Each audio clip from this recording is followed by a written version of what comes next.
नमस्कार दोस्तों, स्वागत है आपका मेरे चैनल में। जैसा कि आपको पता है, हमने हरियाणा के PYQ सीरीज़ स्टार्ट की हुई है, जिसके 2 सेट अपलोड कर चुके हैं। ये थर्ड सेट चल रहा है, जिसके लास्ट 1 to 55 क्वेश्चन हम कंप्लीट कर चुके हैं पिछली वीडियो में। अब नेक्स्ट है 56 to 100 क्वेश्चन हम इस वीडियो में कंप्लीट करेंगे। देखिए, पहला क्वेश्चन है इंग्लिश का।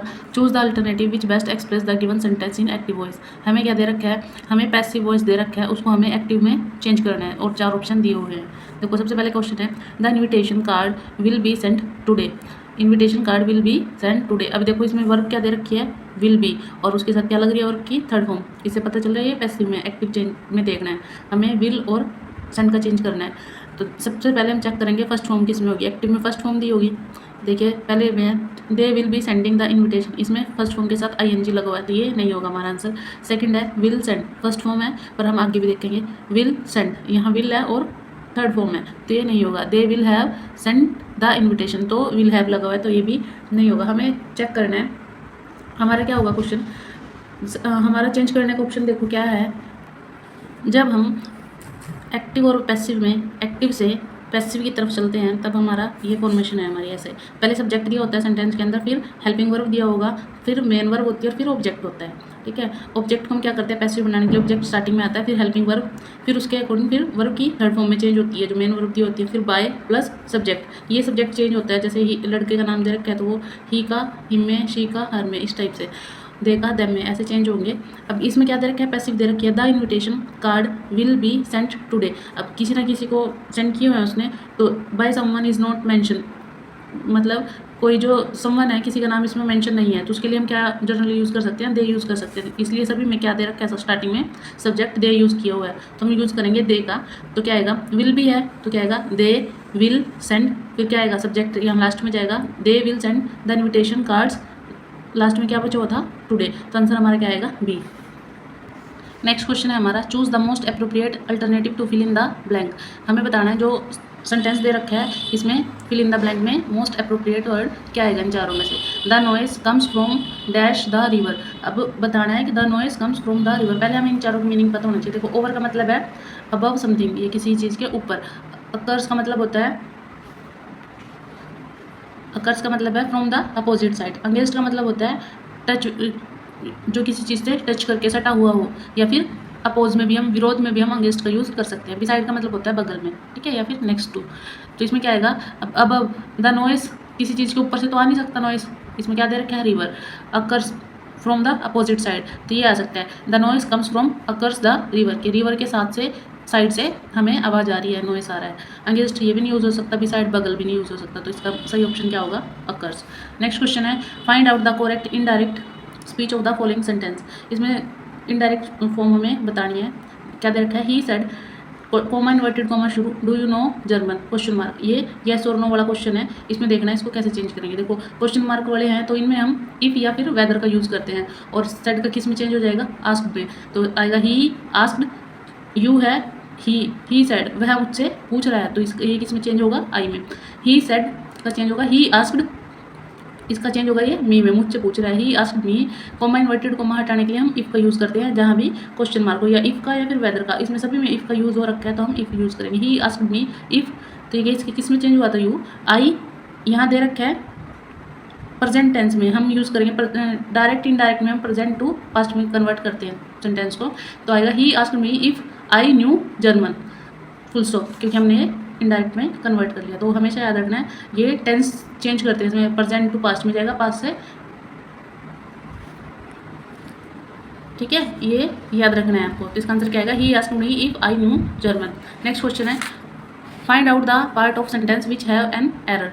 इसमें क्वेश्चन दे रखा है, if he is a millionaire he would help the millennium project in the future. अभी देखने से पता चल रहा है, जो भी इफ़ वाले सेंटेंस होते हैं ये कंडीशनल सेंटेंस होते हैं हमारे पास। कंडीशनल सेंटेंस का मतलब क्या है, जो सेंटेंस हमें किसी चीज़ के, इसमें 2 क्लोज दिए होते हैं, एक मेन क्लोज, एक इफ क्लोज, ठीक है। इसमें स्टार्टिंग में दे रखा है if close, if he is a millennium, मतलब स्टार्टिंग में इसमें कोई शर्त दी होती है, और सेकंड वाले में, इसमें मेन क्लोज में हमें उस चीज़ का परिणाम बताया होता है। तो इसमें क्या दे रखा है, if he is a Millionaire, अगर वह मिलेनियर होता, ही would help the millennium people, तो वह लोगों की मदद करता। अब इसमें देखो ये क्या दे रखा है, इसमें एक चीज़ ध्यान रखनी है आपने।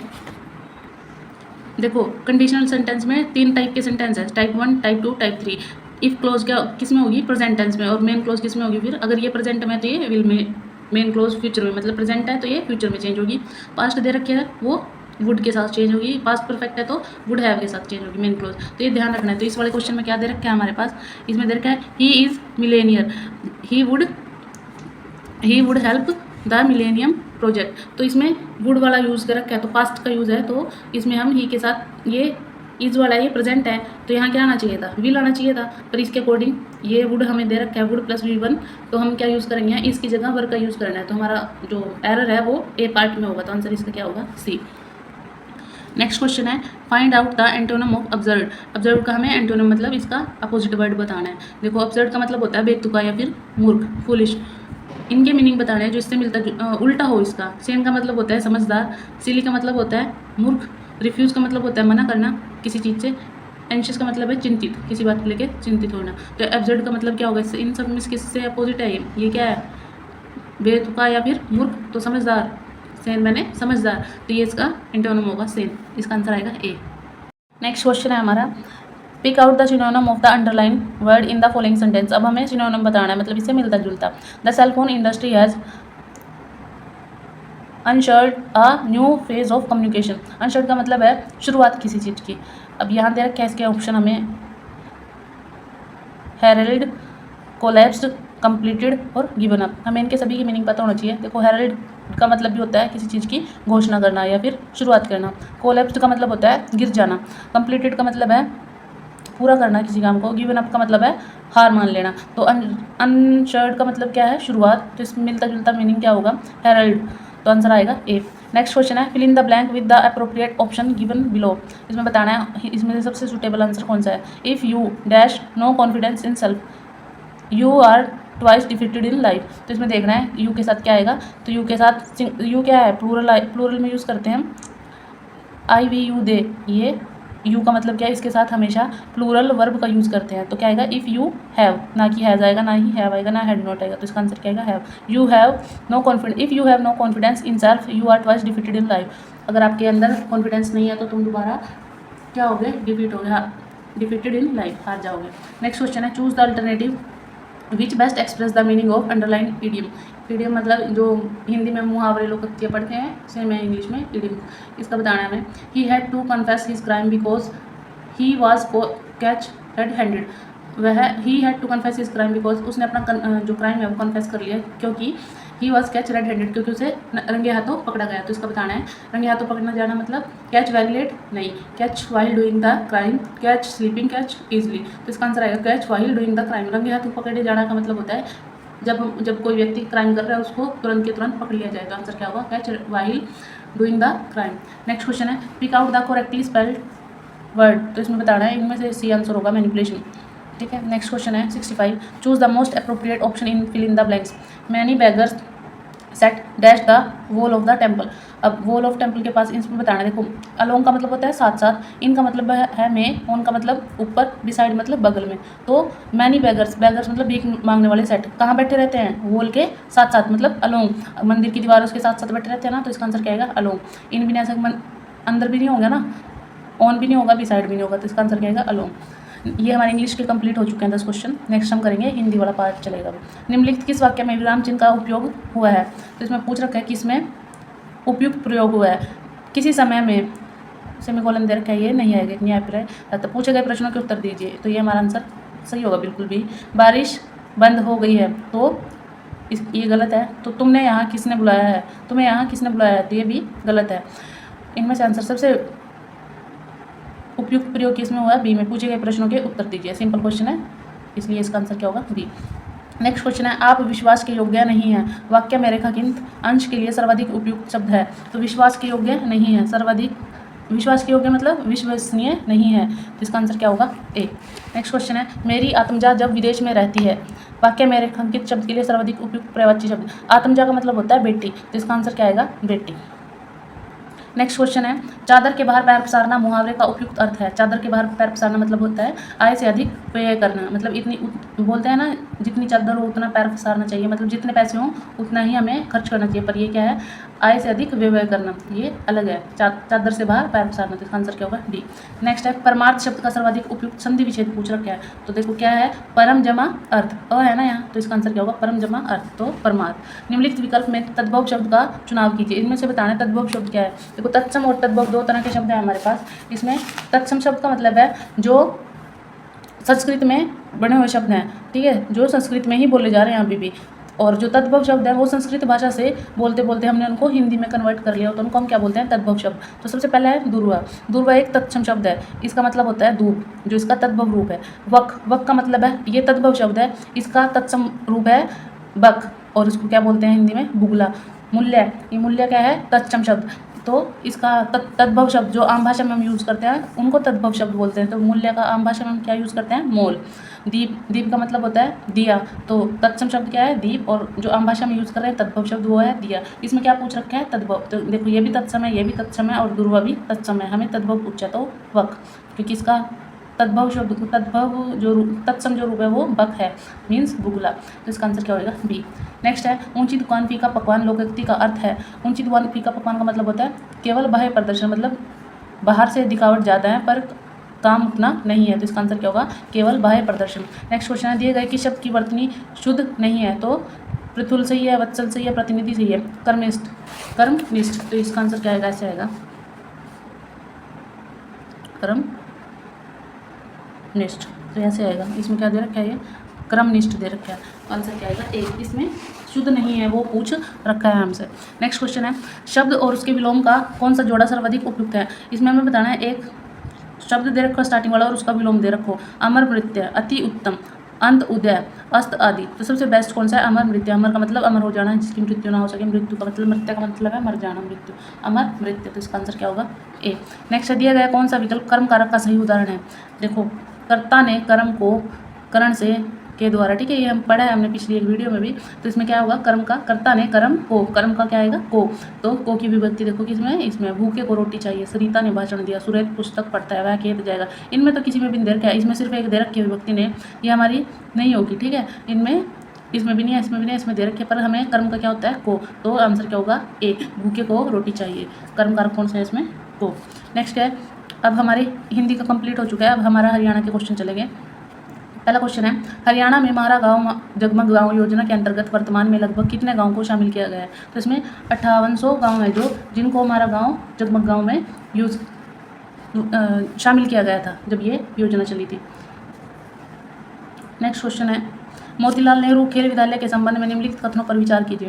देखो मोतीलाल नेहरू खेल विद्यालय ये कहाँ पर है, एक स्टेडियम भी है, ये सोनीपत के अंदर है, तो ये खेल विद्यालय कहाँ पर है, ये भी सोनीपत में, सीबीएसई बोर्ड का है, तो ये भी सही है। तो एक और दो इसमें पूछ रखे कौन सा कथन सही है, तो एक और दो दोनों सही है हमारे, ठीक है, याद रखना है। नेक्स्ट क्वेश्चन है हरियाणा की ग्रामीण जनसंख्या राज्य की कुल जनसंख्या का लगभग कितना प्रतिशत है। देखो हरियाणा की जो जनसंख्या, ये पिछले पेपर में भी हमारा क्वेश्चन आया था, हमारी जो हरियाणा की जनसंख्या वो 30.2 मिलियन के अराउंड है इस टाइम, और जिसमें 65% हिस्सा तो है ग्रामीण जनता का, ठीक है, और 35 हिस्सा है शहरी जनसंख्या का, तो याद रखना ग्रामीण जनसंख्या कितनी है 65%। नेक्स्ट है हरियाणा और भारत के खिलाड़ी देने के लिए प्रसिद्ध भैंसवाल कला किस जिले में स्थित है। भैंसवाल कला मतलब भैंसवाले गाँव का नाम है सोनीपत के अंदर, और यहाँ से सबसे ज़्यादा खिलाड़ी खेलों में है सोनीपत के अंदर है। नेक्स्ट निम्नलिखित में से कौन सा स्थान या भारतीय महिला हॉकी खिलाड़ियों के लिए जाना जाता है। कौन सा स्थान, तो कौन सा स्थान है शाहबाद कुरुक्षेत्र के अंदर पड़ता है, और यहाँ पर एक मार्कंडेश्वर महिला हॉकी अकेडमी भी है जो 1990 के दशक में बनाई गई थी, और बहुत ही से खिलाड़ी हैं जो यहाँ से आगे खेलों में अच्छा प्रदर्शन जिन्होंने किया है, तो ये कहाँ पर है शाहबाद के अंदर। नेक्स्ट निम्नलिखित कथनों पर विचार कीजिए। मसानी बैराज रेवाड़ी जिले में स्थित है, कौशल्या बांध पिंजौर में स्थित है, तो ये हमारे दोनों सही हैं। जो मसानी बैराज है रेवाड़ी में ये साहिबी नदी के ऊपर है, और जो कौशल्या बांध है ये कौशल्या नदी के ऊपर पिंजौर में स्थित है, पिंजौर कालका के अंदर, तो इसका आंसर क्या होगा एक और दो दोनों।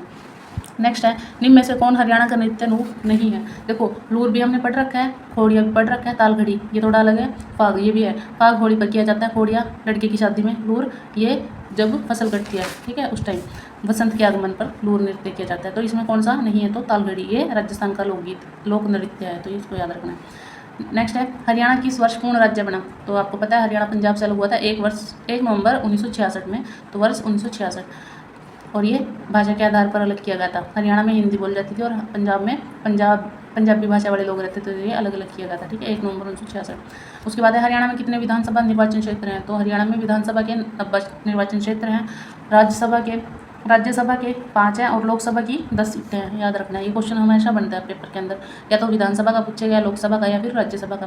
तो विधानसभा की 90, राज्यसभा की 5 और लोकसभा की 10 सीटें। नेक्स्ट है, निम्नलिखित में कौन संघ लोक सेवा आयोग के पूर्व सदस्यों में से हरियाणा काडर के भारतीय प्रशासनिक सेवा के अधिकारी थे? तो ये थे SK मिश्रा, सिंपल नाम याद रखना है आपने। अगला क्वेश्चन है, निम्नलिखित में से कौन हरियाणा की नहर नेटवर्क प्रणाली में नहीं है? तो देखो, यमुना प्रणाली ये भी पता है, हमें पढ़ रखी है, भाखड़ा प्रणाली भी है, लिफ्ट प्रणाली भी है, सिंधु प्रणाली नहीं है, क्योंकि सिंधु प्रणाली जो है वो जम्मू कश्मीर और लद्दाख क्षेत्र के अंदर है। कहाँ पर है? जम्मू कश्मीर और लद्दाख क्षेत्र के अंदर। यमुना प्रणाली जो यमुना नदी है हमारी, हथनीकुंड बैराज है, इधर से स्टार्ट है। और भाखड़ा प्रणाली जो है ये जवाहरलाल नेहरू लिफ्ट परियोजना, जो भाखड़ा प्रणाली है वो पंजाब, हरियाणा और राजस्थान के अंदर है। ठीक है, कौन कौन से शहर आएंगे या आएंगे इसके अंदर, राज्य जिले आएंगे? कैथल हो गया, हिसार हो गया, फतेहाबाद हो गया, ठीक है, और जलंधर सिटी हो गया, राजस्थान का बीकानेर हो गया, ये सारे कहाँ हैं? भाखड़ा के अंदर आएंगे। लिफ्ट प्रणाली जो है वो जवाहरलाल नेहरू लिफ्ट सिंचाई परियोजना के तहत है। इसके अंदर ये जो झज्जर हो गया, महेंद्रगढ़ हो गया, रेवाड़ी, ठीक है, ये वाले क्षेत्र जो हैं वो लिफ्ट के अंदर आएंगे। और यमुना के अंदर कौन कौन से? अम्बाड़ा, करनाल, सोनीपत, रोहतक, जिंद, हिसार, भिवानी, ये वाले किसके अंदर है? यमुना प्रणाली के अंदर। ये याद रखना है आपको। अब इसमें को क्या पूछ रखा था, कौन सी प्रणाली नहीं है हरियाणा में? तो सिंधु प्रणाली नहीं है। नेक्स्ट है, निम्नलिखित में से हरियाणा का कौन सा जिला पंजाब और राजस्थान के साथ सीमा साझा करता है? तो सिरसा जिला है जो पंजाब और राजस्थान दोनों के साथ सीमा साझा करता है हरियाणा का। नेक्स्ट क्वेश्चन है, हरियाणा का राज्य पशु सभी को पता है, काला हिरण। निम्नलिखित में कौन सा हरियाणा का पारंपरिक पोशाक का हिस्सा नहीं है? देखो, दामन, पगड़ी, चुंदर, ये सारे, पगड़ी आदमियों द्वारा पहनी जाती है, दामन और चुनर लेडीज़ पहनती है, ठीक है। चोरनो ये हरियाणा का परिधान नहीं है, तो इसका आंसर क्या होगा? बी। नेक्स्ट है, वीर शिकारगढ़ वन्य जीव अभ्यारण्य कहाँ अवस्थित है? तो वीर शिकारगढ़ कहाँ पर है? पंचकुला के अंदर है, याद रखना है। नेक्स्ट क्वेश्चन है, चिंकारा प्रजनन केंद्र। तो चिंकारा प्रजनन केंद्र केरू, भिवानी के अंदर है। नेक्स्ट है, भारतीय प्रबंधन संस्थान हरियाणा में कहाँ अवस्थित है? तो भारतीय प्रबंधन संस्थान रोहतक के अंदर है, ये याद रखना है आपको। राज्य के 2 सबसे महत्वपूर्ण स्मारक लाट और हुमायूं मस्जिद किस स्थान पर है? तो ये फतेहाबाद के अंदर है। ये पिछले पेपर में भी आया था क्वेश्चन, लाट की मस्जिद और हुमायूं मस्जिद फतेहाबाद के अंदर। नेक्स्ट है, उस जगह का पहचान कीजिए जहाँ गुरु गोबिंद सिंह पहाड़ी राजाओं के साथ युद्ध के बाद 52 दिनों तक रुके थे। तो पालमोचन है, जो गुरुद्वारा पालमोचन यमुनानगर डिस्ट्रिक्ट के अंदर पड़ता है, वहाँ पर है। नेक्स्ट है, पानीपत का तीसरा युद्ध निम्नलिखित में से किसके बीच हुआ था? तो देखो, पानीपत की ऐतिहासिक 3 लड़ाइयाँ हुई हैं हरियाणा के अंदर। सबसे पहले हुई थी पानीपत का पहला युद्ध 1526 में बाबर और इब्राहिम लोदी के बीच। सेकेंड पानीपत की दूसरी लड़ाई 1527, मतलब पहले 26 में हुई, फिर दूसरी 1527 में हुई, अकबर और हिमू के बीच। अब इसने पूछ रखी है तीसरी, तो तीसरी हुई थी अहमद शाह अब्दाली और मराठाओं के बीच, जिसमें अहमद शाह अब्दाली की क्या हुई थी? जीत हुई थी। तो ये हुई थी 1761 में, तो इसका आंसर होगा डी। नेक्स्ट है, प्रत्येक माह का कौन सा दिन तिथि भोजन बेटी का जन्मदिन स्कूल में अभिनंदन के रूप में मनाया जाता है? तो ये तीसरा मंगलवार है। नेक्स्ट क्वेश्चन है, भारत की पर्यावरण रिपोर्ट 2022 के अनुसार सतत विकास लक्ष्य हासिल करने में हरियाणा राज्य का कौन सा स्थान है? तो ये 8वां स्थान है। अभी 2030 तक हमें ये लक्ष्य अचीव करना है। नेक्स्ट क्वेश्चन है, हरियाणा राज्य के एक राज्य योजना विधवा पेंशन के बारे में बताना है, कौन से इन पे विचार करना है, कौन सा सही है, कौन सा नहीं है। तो 21 वर्ष और इससे अधिक आयु की महिला पात्र है, इसमें 1800 प्रतिमाह भत्ता दिया जाता है। देखो, 21 वर्ष नहीं है, शादी की जो उम्र है हरियाणा के अंदर, ये पूरे देश के अंदर, वो 18 साल है। तो 18 साल से ऊपर की महिलाएं इसमें शामिल हो सकती हैं, मतलब जो विधवा है लेडीज़, उनको ये पेंशन दी जाएगी 18 से ऊपर की, अगर कोई लेडी है। और 1800 प्रतिमाह, पहले जब स्टार्ट हुई थी ये योजना तब 1800 था, अब वर्तमान में 2500 प्रति महीने, मतलब प्रतिमाह 2500 भत्ता दिया जाता है। तो इसमें आंसर 21 वाला गलत है। तो जब ये पेपर बना था उस टाइम ये था 1800, तब ये केवल 2 इसका आंसर था। पर अब ये क्वेश्चन दोबारा आ सकता है रिपीट में, तो अब इसका आंसर क्या होगा? ये 2500 प्रतिमाह आएगा। नेक्स्ट क्वेश्चन है, सकल राज्य घरेलू उत्पाद GSDP के बारे में निम्नलिखित कथनों पर विचार कीजिए। ये क्वेश्चन मैंने पिछली 2 वीडियो में या 3 जो सेट कराए हैं उनमें कराया है। अभी आपने खुद चेक करना है कि हरियाणा और कर्नाटक का चेक करना है, महाराष्ट्र का हरियाणा और कर्नाटक का चेक करना है आपने। अभी मैं सिर्फ ये बता सकती हूँ आपको कि सबसे ज़्यादा जो सकल राज्य घरेलू उत्पाद है वो सबसे ज़्यादा महाराष्ट्र के अंदर है और सबसे कम बिहार के अंदर है। बाकी कर्नाटक और हरियाणा और महाराष्ट्र का तीनों का आपने चेक करना है। ये आपके लिए वर्क है। धन्यवाद। लाइक करना और सब्सक्राइब भी करना चैनल को। ऐसे ही जो APYQ की सीरीज है वो चलती रहेगी। हमारे 3 सेट आज कंप्लीट हो चुके हैं, 4था सेट अब हम अगला 1-2 दिन के अंदर मैं वीडियो डालूंगी। ऐसे ही जो हरियाणा CET के जो इस साल जो एग्ज़ाम हुआ है, ये ग्रुप D की सीरीज कंप्लीट होने के बाद पिछले साल की, अब CET मेंस की जो CET का जो हमारा एग्ज़ाम हुआ था उसकी वीडियो मैं अपलोड करूँगी। उसके बाद आप कमेंट कर देना कि कौन से वाले क्वेश्चन पेपर मैं सोल्व करूँ, तो उसके अकॉर्डिंग मैं अगली वीडियोज़ बनाती रहूँगी। धन्यवाद।